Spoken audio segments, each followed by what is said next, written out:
عليك. سؤالي الاخير، لو معك مفتاح من ذهب. حلوة عمانية. ايه حلوة عمانية مليان عنا، ولا احلى ناس واطيب ناس والله. لو عندك مفتاح ذهب شو بتفتح فيه؟ معك نصف دقيقة او اقل 3/4 دقيقة تحكي فيهم، شو بتفتح فيه؟ افتح بي باب الامان للشعب العراقي. واخ، هذا سؤال جواب رهيب.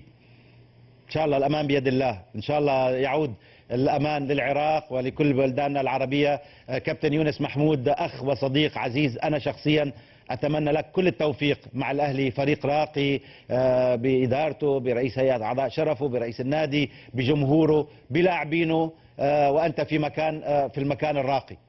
كل الشكر لك يونس محمود.